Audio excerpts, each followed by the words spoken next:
When we study international relations, we often talk about countries as if they were people. We say the United States decided, China responded, Russia supported, Venezuela rejected.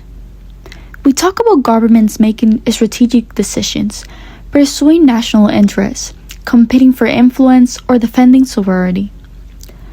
But countries don't make decisions. People do. And people are also the ones who live with the consequences. In the last episode, we explored how Venezuela became a site of geographical competition among the United States, China, and Russia. We talk about oil, diplomacy, sanctions, elections, and the struggle for influence in a changing international order. Those conversations are important because they help us understand how the world works. But they can also make international politics feel incredibly distant. Foreign policy sounds like something that happens in Washington, or Beijing, or Moscow, somewhere behind closed doors where presidents meet with advisors and diplomats negotiate agreements. It can feel like something that has very little to do with ordinary people, but that couldn't be farther from the truth, because eventually, every foreign policy decision leaves the conference room. It reaches a neighborhood, a school, a hospital, a grocery store, a family. And that's the story I want to tell today. When I first started researching this project, I thought I was asking a straightforward international relations question. How has Venezuela become a site of geopolitical competition among the United States, China, and Russia since 2013? But after months of reading articles, listening to interviews, and reflecting on my own experiences, I realized that another question kept emerging. What happens to ordinary people when powerful countries compete? That question changed everything. Because suddenly, the story wasn't only about governments. It became about parents trying to provide for their children, students putting their education on hold, doctors working with limited medical supplies, families separated by thousands of miles, communities trying to hold on to hope in the middle of uncertainty. Those are the stories that don't always make the headlines. And yet, they're the stories that reveal the true cause of geopolitical conflict. For me, this topic has never been just academic. Venezuela isn't simply a case study I found on a textbook. It's where my parents still live. It's where much of my family still lives. It's a country where my story begins. Growing up, Venezuela wasn't defined by politics. It was defined by people. Family gatherings, music, food, laughter, the warmth of neighbors who treated one another like family. Like every country, it had challenges, but it was also home. Today, when people hear the word Venezuela, they often think of one thing: crisis, economic collapse, inflation, migration, political instability, and those things are real. But they're not the whole story, because behind every headline is a person, and behind every statistic is a family. Take migration, for example. When we hear that millions of Venezuelans have left the country over the last decade, it's easy to hear that as just another number. But imagine what that number actually represents. Millions of conversations around kitchen tables, millions of difficult decisions, parents deciding whether to leave first and send for their children later, grandparents saying goodbye without knowing then, or if they'll see their grandchildren again. Young people leaving behind the only home they ever known in search of opportunity somewhere else. Those aren't just migration statistics, they're life stories. And they didn't happen because of one event. There wasn't a single day where everyone decided to leave. People left for different reasons. Some because they could no longer find work, some because hospitals lacked medicine, some because they feared political persecution, some because they simply wanted the chance to build a future. The reasons were different, but the outcome was often the same. Families were separated. Communities changed. A global Venezuelan diaspora emerged. Today, Venezuelans can be found across Latin America, North America, Europe, and beyond. Together, they have created one of the largest displacement crises in the world and the largest in the modern history of the Americas. And yet, I don't want this episode to be about migration alone. Migration is part of the story, but it's not the story. The real story is about how international politics enters people's everyday lives, how decisions made in capitals thousands of miles away can shape whether someone has access to medicine, whether they can find a job, whether they can stay with their family, or whether they feel they have no choice but to leave. That's the connection I hope you'll hear throughout this episode. Because international relations isn't just about governments competing for power, it's about how that competition shapes human lives. In episode 1, we explore the return of great power rivalry to the actions of states. In this episode, we're going to explore that same rivalry through the experiences of people. We'll examine one of the largest displacement crises in the Western Hemisphere. We'll look at how political and economic decisions transform everyday life inside Venezuela. We'll discuss the resilience of the Venezuelan diaspora and the ways people have rebuilt their lives across the world. And finally, we'll return to the present, to the political changes and humanitarian challenges of 2026, and ask what the future might hold for Venezuela. Because if there's one lesson I learned from researching this project, it's this. International relations is never just international. Eventually, it becomes deeply personal. So before we talk about presidents or sanctions or military interventions, let's begin where every geopolitical story eventually ends, with people. Imagine waking up one morning and realizing that almost every part of your daily routine has become uncertain. You don't know if the electricity will stay on, you don't know if your local pharmacy has the medicine your family needs, you don't know whether your paycheck will still have the value by the end of the week. You don't know if the food you plan to buy will still be on the shelves tomorrow, and perhaps, most painfully, you don't know if staying in your country is still the best choice for the people you love. For millions of Venezuelans, this wasn't a hypothetical scenario. It became reality. By the mid-2010s, everyday life in Venezuela had changed dramatically. The country's economy contracted by more than 70% over several years, making it one of the deepest peacetime economic collapses in modern history. Inflation reached extraordinary levels. At its peak, prices were rising so quickly that money lost value almost as soon as people receive it. Imagine getting paid on Friday and discovering by Monday that your salary could buy only a fraction of what it could just days before. For families trying to budget, save money, or simply buy groceries, planning for the future became almost impossible. But the crisis wasn't just economic. It reached into every part of daily life. Hospitals struggle with shortages of medicine and medical supplies. Doctors and nurses work under increasingly difficult conditions. Schools face interruptions as teachers left the profession or immigrated in search of better opportunities. Public services became less reliable. Power outages affected businesses, hospitals, and homes. Access to clean water became inconsistent in many communities. These were not isolated problems, they reinforced one another. An unreliable electric grid affected hospitals, economic instability made it harder to repair infrastructure, declining oil production reduced government revenue, international sanctions added further pressure to an already weakening economy. The result was a crisis with many interconnected causes. This is something that I think is incredibly important to emphasize.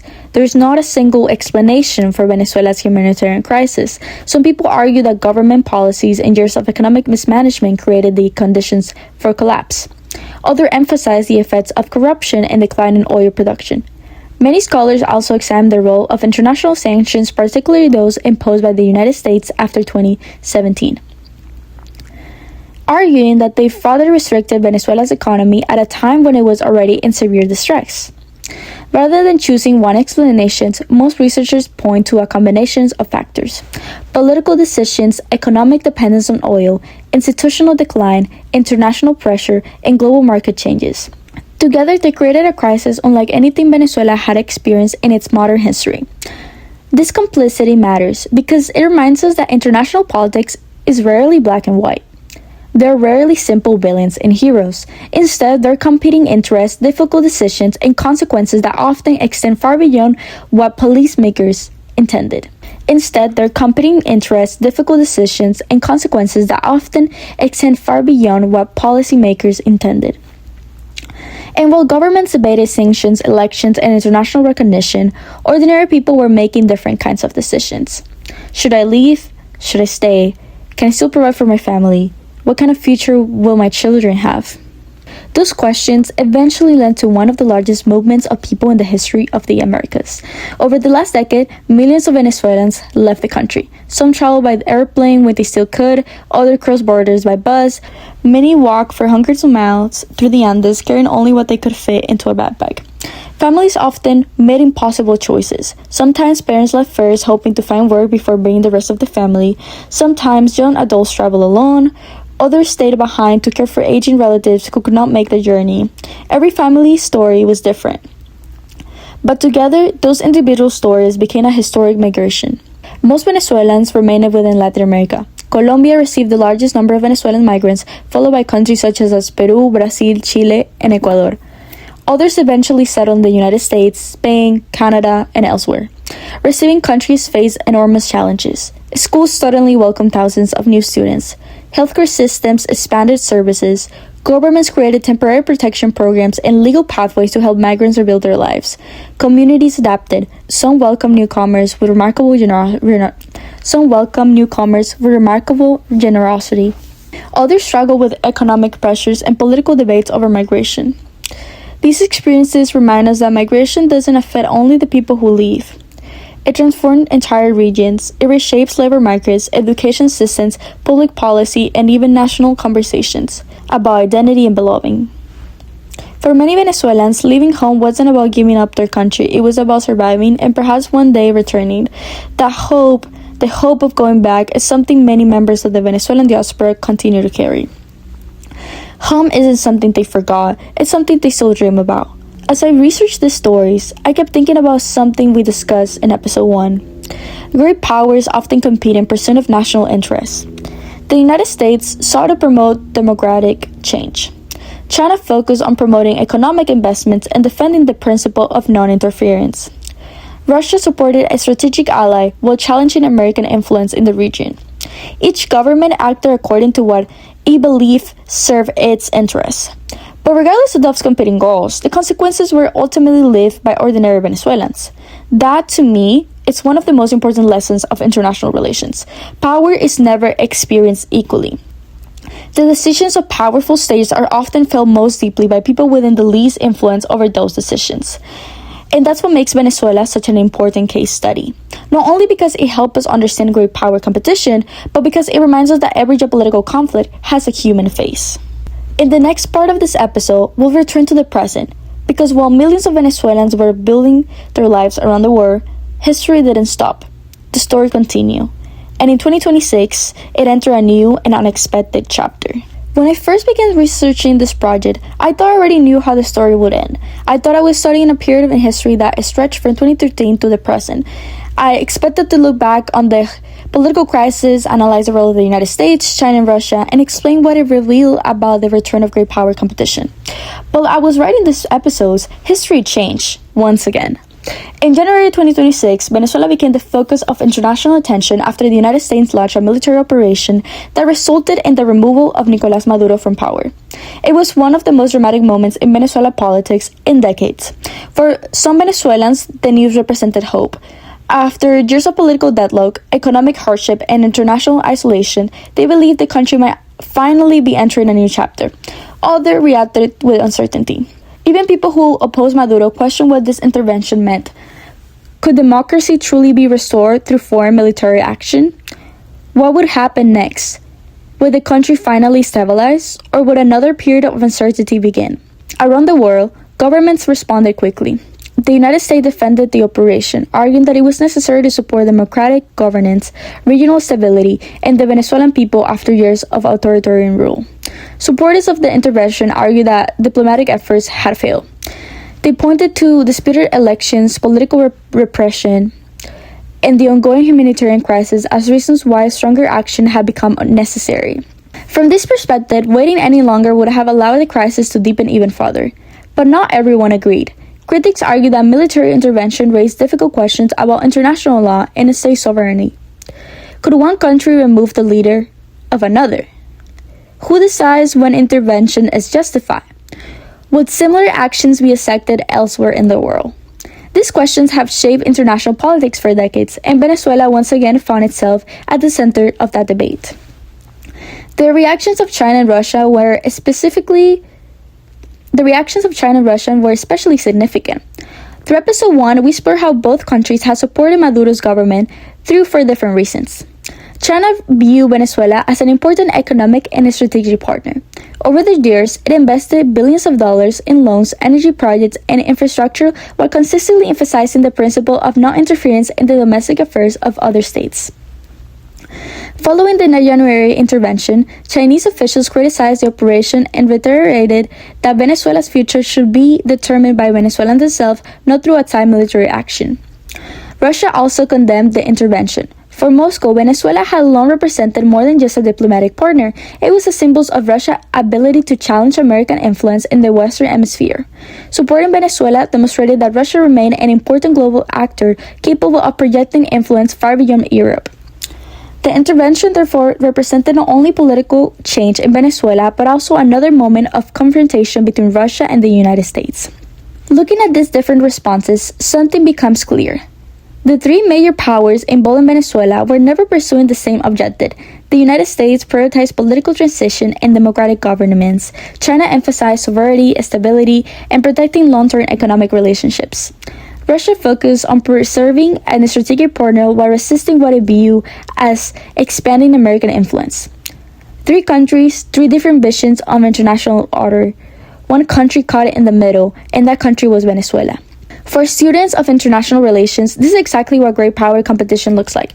Not simply military conflict, not only economic rivalry, but competing ideas about how the world should work, how has influence, who has set the rules, and when, if ever, intervention is justified. But even as governments debated these questions, ordinary Venezuelans were trying to answer different ones. Would food become more affordable? Would jobs return? Would families separated across borders finally come home? Would this political transition actually improve daily life? Those questions couldn't be answered overnight. Political transitions are rarely simple. Rebuilding institutions takes time, rebuilding trust takes even longer. Then only a few months later, another crisis arrived. Powerful earthquakes struck parts of Venezuela. Entire communities suddenly faced damaged homes, disrupted infrastructure, and the urgent need for humanitarian assistance. For many families, it felt as though just as one chapter of uncertainty was beginning to close, another challenge had appeared. This time, however, the world response looked different. Governments that had spent years disagreeing over sanctions, elections, and political legitimacy were now discussing emergency relief, humanitarian assistance, and reconstruction. International organizations mobilized aid, search and rescue teams responded, medical assistance was coordinated. For a moment, the political rivalry gave way to something more immediate, helping people survive. That doesn't mean political disagreements disappear. Far from it. Questions about Venezuela's future remain, and the country's recovery will require rebuilding institutions, restoring the economy, attracting investment, and regaining public trust. One thing to notice is that while all these earthquakes were going on, the main people helping and the main people providing this aid were Venezuelan people and also people from the outside helping and coordinating donations, sending money home, etc. There was not really any governmental assistance while this was going on, and people didn't really have the right machinery or tools to be able to help other people that were unfortunately caught in the earthquake and were extremely ill. The earthquakes offered an important reminder. Behind every geopolitical crisis is a humanitarian one. Behind every international debate are communities trying to rebuild. And behind every discussion about power are people simply hoping for a more stable tomorrow. As I watched these events unfold while finishing this project, I realized something. This wasn't just a conclusion to my research. It was proof that Venezuela's story is still being written, and perhaps that's the biggest lesson of all. International relations isn't something that exists only in history books. It's happening right now. It's unfolding every day. And sometimes we find ourselves trying to understand history at the very moment it's being made.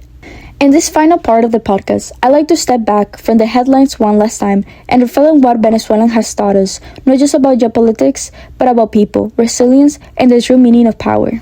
When I first started this project, I thought I was going to make a podcast about Venezuelan political crisis. I thought I would spend most of my time researching presidents, elections, sanctions, and international diplomacy. And I did. I learned about Hugo Chavez and Nicolás Maduro. I studied the relationships between Venezuela, the United States, China, and Russia. I read about oil, economic collapse, migration, and international law. But somewhere along the way, this project became about something much bigger. It became about understanding how power works, not just political power, human power, the power that governments have to shape the lives of millions of people. When we hear the phrase great power competition, it's easy to picture military maps, world leaders shaking hands, or debates at the United Nations. But Venezuela reminded me that great power competition is rarely experienced by presidents. It's experienced by ordinary people. It's experienced by parents trying to decide whether they should leave everything behind so their children might have a better future. It's experienced by students whose education is interrupted because of economic instability. It's experienced by doctors trying to care for patients without enough medicine. And it's experienced by families who remain connected across borders, carrying their country with them no matter where they live. Through these two episodes, we see how Venezuela became a place where three major powers pursue different visions of the international order. For the United States, Venezuela became a question of democracy, regional security, migration, and strategic influence in the Western Hemisphere. For China, Venezuela represented a long-term economic partnership, access to energy resources, and the principle of non-interference in the affairs of sovereign states. For Russia, Venezuela became an opportunity to maintain influence too close to the United States and demonstrate that Moscow remained an important global factor. Each country viewed Venezuela through a different lens. Each believed it was acting according to its national interests, and that is one of the central ideas of international relations. If states pursue what they believe will make them more secure, more influential, and better positions in the international system. But while governments compete for influence, people simply try to live their lives. As I searched this project, I realized that Venezuela isn't unique because it experienced a political crisis. Many countries have experienced political crises. What makes Venezuela such an important case study is that its domestic crisis became intertwined with global competition. It became a place where questions about democracy, sovereignty, intervention, energy, security, and international law all came together. That is why Venezuela matters, not only to Venezuelans, but to anyone trying to understand how the international system works today. Looking back over the last decade, it's clear that the world has changed. The optimism that followed the end of the Cold War has given way to renewed competition among powerful states. We see it in Eastern Europe, we see it in the Indo-Pacific, we see it in the Middle East, and we also see it in Latin America. Venezuela reminds us that great power competition is not limited to one region, it's global. Yet, despite everything we discussed, there is one lesson that stays with me more than any sadistic or political theory: resilience. There is one lesson that stays with me more than any sadistic or political theory: resilience. Because even after years of political uncertainty, economic hardship, migration, international pressure, and even after the events of 2026, including the political transition and the devastating earthquakes, the Venezuelan people continue moving forward. Families continue supporting one another. Students continue pursuing their education. Communities continue rebuilding. People continue creating art, starting businesses, celebrating birthdays, playing baseball, making arepas on Sunday mornings, listening to music, laughing, dreaming about the future. Those moments rarely appeared in international relations textbooks, but maybe they should, because if politics is ultimately about people, then realizing is also part of the history. Then resilience is also part of the history. At the beginning of this podcast, I asked one question: how has Venezuela become a site of geopolitical competition among the United States, China, and Russia since 2013? And what does that reveal about the return of great power rivalry in the 21st century? After months of research, I think the answer is this: Venezuela became a stage where powerful countries pursue competition. Venezuela became a stage where powerful countries pursue competing political, economic, and strategic interests. It became a reflection of changing international system, one where rivalry between major powers has returned in new forms. But this period also taught me something that original research question didn't ask. When powerful nations compete, who pays the price? In Venezuela, the answer has often been ordinary people: families, workers, students, children, communities. Their experiences remind us that every foreign policy decision has human consequences. As students of international relations, it's important that we analyze states, institutions, diplomacy, and power. But it's equally important that we never lose sight of the people living through those events, because behind every treaty, every sanction, every military operation, every election, and every headline, there are human beings.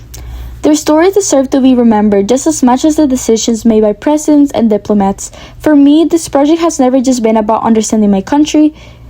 It's been about understanding how international politics shapes real life. For me, this project has never just been about understanding my country, it's been about understanding how international politics shapes real lives. And I hope that after listening to these 2 episodes, you think about global conflicts a little differently, not only by asking who gains power, but also by asking who carries its consequences. I'm Melissa Calderon Bracho. Thank you for listening. And thank you for taking the time to learn about Venezuela. Not just as a place on a map, not just as a political crisis, but as a country filled with history, resilience, culture, and millions of people who continue to imagine a better future. Until next time.